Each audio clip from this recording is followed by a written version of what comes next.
Welcome to the Artwork of You, the podcast where your life is the canvas and you are the masterpiece. I'm your host, Lori Gouhin, and together we'll explore creativity, self-awareness, mindset, goal strategy, and the importance of accountability so that you can paint your life's portrait with confidence and ease. Remember, in the gallery of life, you're not just a spectator, you are the art. So let's grab our brushes and start creating the masterpiece that is you. Hello, my friends. I am so glad that you are joining me today because today I want to talk about abstract art and the parallels that I see with it and life and business. You know, it's funny how abstract art is often misunderstood or even kind of dismissed by some people. They say things like, oh, I could do that, or that's just a bunch of random shapes and colors.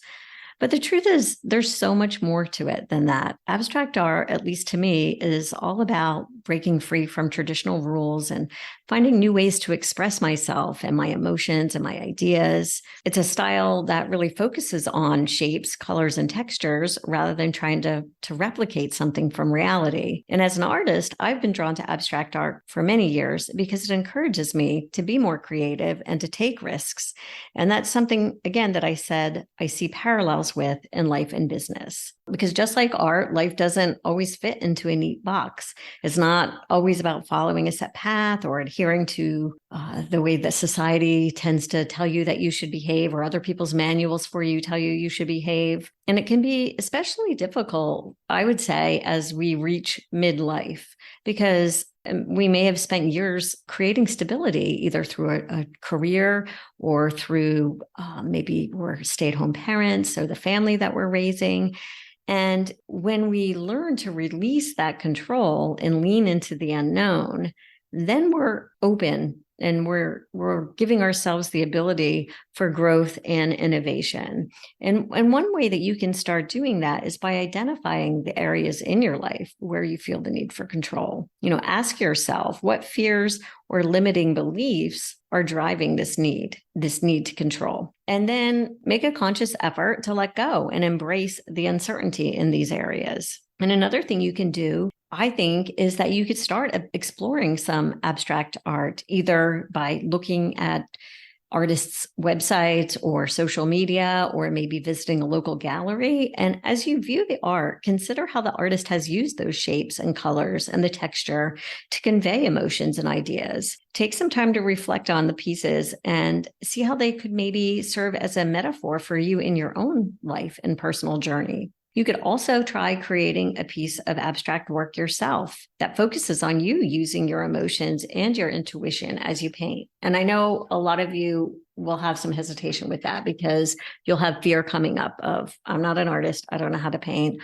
or you'll start painting and you'll start judging yourself for it. And I get it, right? Because we've been conditioned to believe that making mistakes is bad and that it means we failed or that we're not good enough. And we hold ourselves back because we're afraid of failing. But what if I told you, which you probably already know, that mistakes are just a natural part of the creative process, and life is a creative process.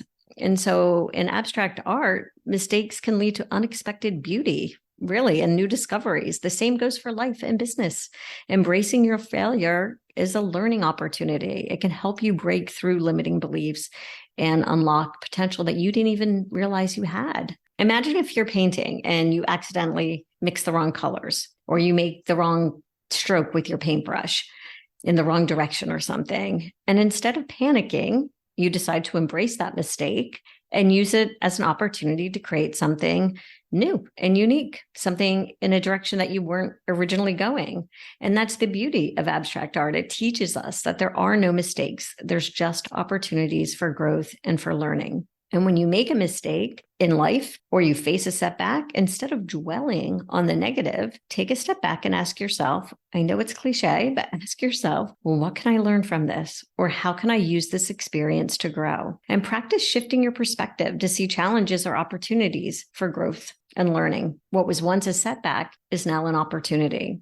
And consider keeping a journal. This is going to sound counterproductive probably, but keep a journal where you can document your mistakes and then the lessons that you learned along the way. And what you'll notice after a while, if you look back on some of those earlier mistakes, that in essence, they weren't mistakes at all. They just seem that way in the moment. And, one of the biggest hurdles that I see many people face is this idea that they need permission from someone else to start something new or to make a change in their lives.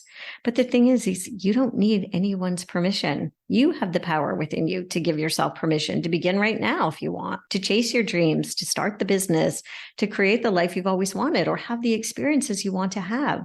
And in reality, the only person you need permission from is yourself. You have the power to take charge of your life and pursue your dreams, no matter how big or small they may be. I'm not talking that they have to be these monumental goals. I mean, if you have monumental goals, awesome, go after them. Maybe you just want to make some small changes. That's awesome as well. You can begin to do that. It doesn't matter how big or small they are. Embracing a mindset of growth and opportunity can help you break free from whatever your self-imposed limitations are. And you can start taking meaningful action then towards your goals. You don't need to wait for the perfect moment or for external validation before embracing something new. And I've said it before, external validation is nice. It's a bonus. It's not necessary for success.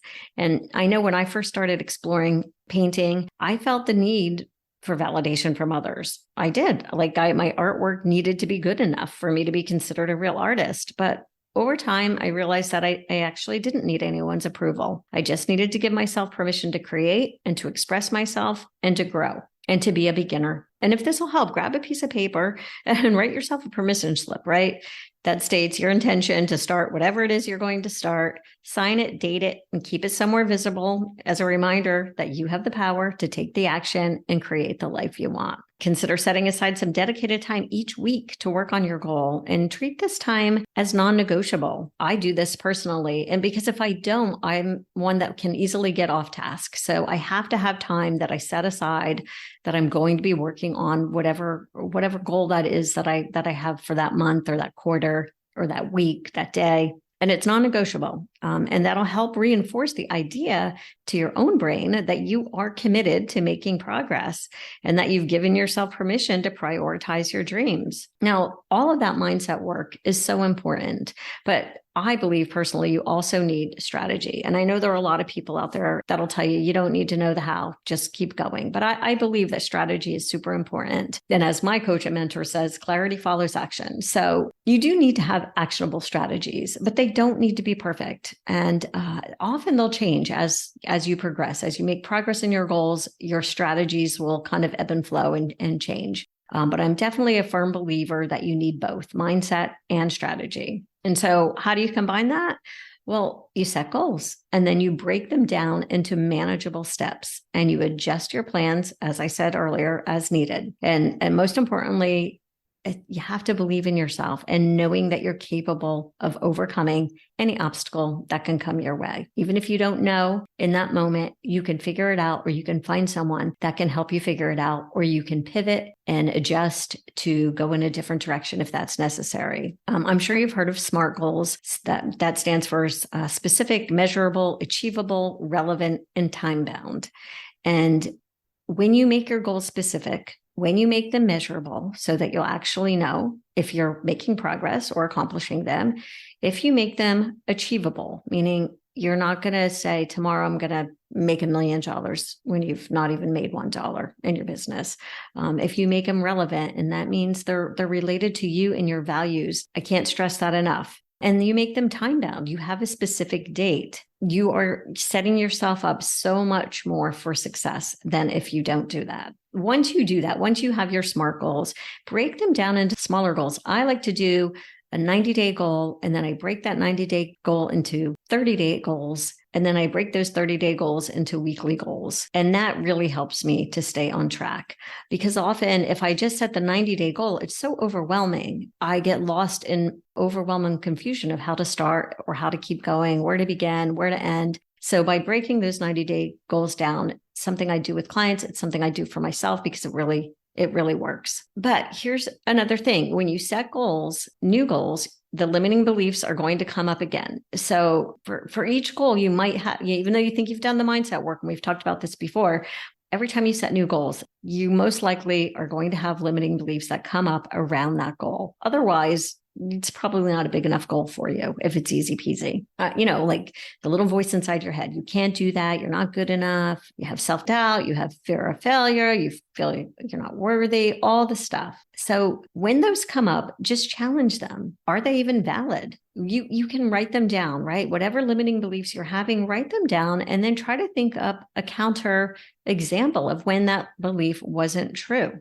You can acknowledge them. I hear you. I see you. But I don't know if I believe you. Let me think if I can think of some examples when that actually hasn't been true. And that will help you build your belief bank, so to speak, right? So you're just building up yourself with better and better beliefs based on evidence, based on personal experiences. I'm not saying, affirmations are great, but if you don't believe them, they're not doing you any good. And in fact, can be counterproductive from my experience.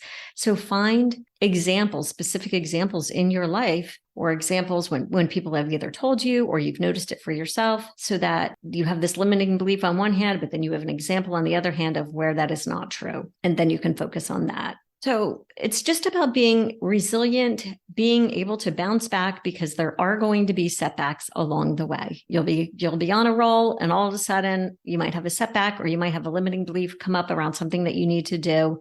And you need to build your belief in yourself. And when I think about my own journey as an artist, there have been plenty of times when things didn't go according to plan. Actually, in all of my entrepreneurial endeavors, there's always times when things don't go according to plan. But instead of giving up, you have to learn how to adapt and find new ways to express yourself and create something even more beautiful and meaningful than you had originally envisioned, possibly. So practice being resilient and adaptable by intentionally stepping outside of your comfort zone and try new experiences, take calculated risks, and be open to learning new things. And I also want to discuss the importance of having a strong support system. Surrounding ourselves with supportive people can make all the difference in our journey towards growth and change and achieving our goals. A strong support system can give you encouragement, advice, a safe space to share your fears, your successes. And I really can't express how important that can be. And I'm not talking about going out and telling everybody. That's not what I mean. I mean, people that really love and support you and want to see you succeed. People that are not going to judge you, that are not going to try to pull you back down to their level. People that really want to see you succeed. Whether that's a family member, as I said, a friend, it can be a coach, it can be a mentor. Don't try to go it alone. In my own life, I've been so grateful for my friends and family members and the coaches and mentors that I've hired. They've encouraged me. They've believed in me. Even when I didn't believe in myself, they've helped me with strategy. They've helped me with mindset. And they're my best cheerleaders and my sounding boards and my source of inspiration. And I truly believe that their support has played a huge role in my success. So identify those people in your life who can serve that role for you and keep you accountable. Reach out to them, share your goals, ask for their support, or you can consider creating your own group, right? Rather than just seeking out those people that are going to support you, maybe you can find a group of people that are starting a new journey similar, right? Whether it's a new entrepreneurial journey, maybe it's a new physical journey, like, I don't know, like mountain climbing or marathon running or something like that. And form your own support group where you can be there for each other and bounce ideas off each other, share strategies, what's working, what's not working. All right. I think that's about it for today. I just really want to encourage you to reflect on your own life and consider how you can embrace the abstract, so to speak, in your own personal and professional journey. Whether you're just starting to explore new possibilities or you're already working towards your goals, remember, your life is a beautiful, ever-evolving masterpiece that you are creating. If you're interested in maybe diving a little bit deeper, I do have a free resource on my website, the Artwork of You journal, that might help you just to kind of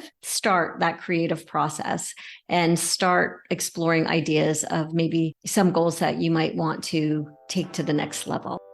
That's a wrap for today, my friends. Thank you for sharing your time with me. And remember to show up in your life like the masterpiece you are, because you are the artwork. Please subscribe and leave a 5-star review. Have a fabulous day.